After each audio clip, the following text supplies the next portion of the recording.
A new blue ABC Tuesday, 10/9 Central. Viewer discretion advised. 3 years ago, a little Cuban boy was pulled from the sea and into a swirling drama. His name, Elian Gonzales. He survived while his mother drowned trying to escape the poverty in her country. For many, the face of a 6-year-old boy came to symbolize the problems in Castro's Cuba. Elian's story split public opinion wide open in this country and inflamed the Cuban-American community in Miami. Some felt the child belonged here, where they said he could have a better life, and passions flared when it was decided that Elian be returned to his father in Cuba. How has Elian Gonzales fared since he left the headlines? I asked President Castro about the boy, and then his father spoke to me. Many Americans, young Americans, learned about Cuba in recent years because of the Elian Gonzales case. What effect do you think it had on U.S.-Cuban relations? Did it help or did it hurt? No, it could not hurt us. Let us say that the effect it had on our people was to multiply our good feelings towards the American people. And perhaps that situation gave a rise to the possibility of the Americans knowing a little bit better about Cuba. It should not be forgotten that over 80% of Americans supported the return of the child to Cuba. And that was an act of justice. How is Elian today? He's very well. He's very active, very intelligent. I think he's in 4th grade now. Very soon, he will be in junior high school, and he's an excellent boy. His family is also an excellent family.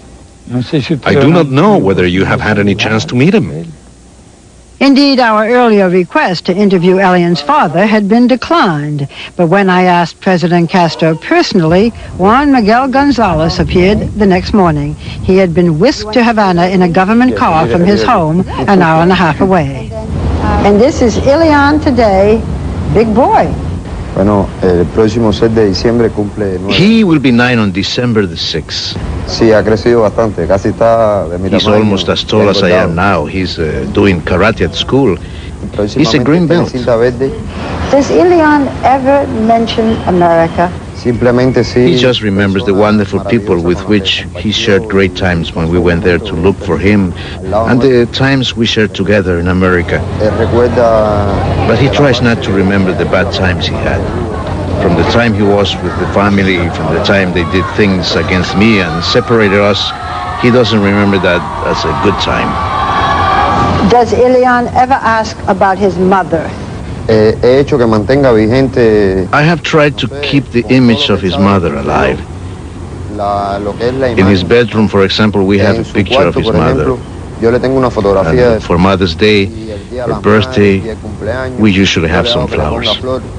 Does he know how his mother died? Yes, he remembers everything. He knows and is aware of everything that happened.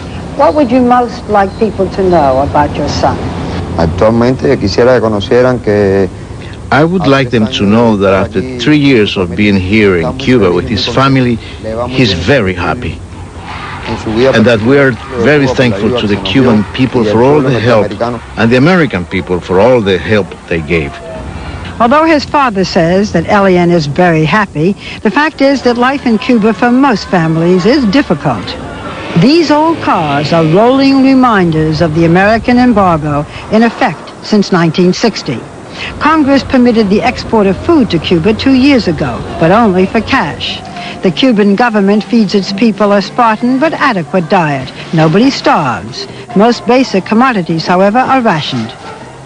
The 1990 collapse of the Soviet Union, once Cuba's economic mainstay, brought hard times from which the country is only now recovering.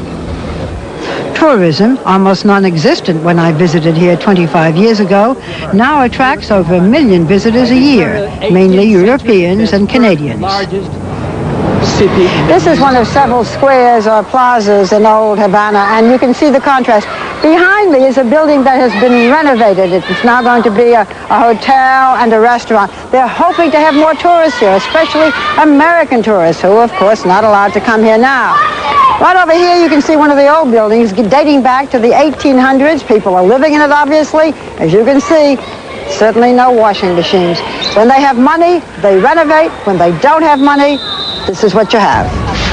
When I was last here, the U.S. dollar was illegal. Now it is both legal and preferred. Some Americans defy the travel ban and come for the pleasure of Cuba. Nobody really acknowledges that law. I have been here illegally probably five times in the last 6 or 7 years. Private restaurants are now allowed in socialist Cuba. Shops and bars are run by budding capitalists. The seedy side of tourism is seen here as well, but the government says it is tackling that problem. We have heard that tourists do come here because there is prostitution of men, tanto de hombres como de mujeres, and that it is allowed. Did not used to be, but is now. Is that untrue? In the first years of the revolution, we educated tens of thousands of women who had been living on prostitution, and they were given jobs. Yes, and the brothels were closed. The brothels were closed. We don't say that there are no prostitutes, but that does not mean that we promote it.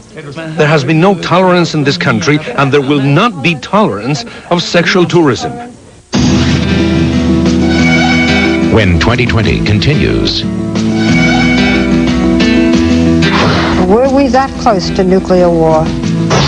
But first, John Miller with the latest news in the Washington area sniper attacks. Next.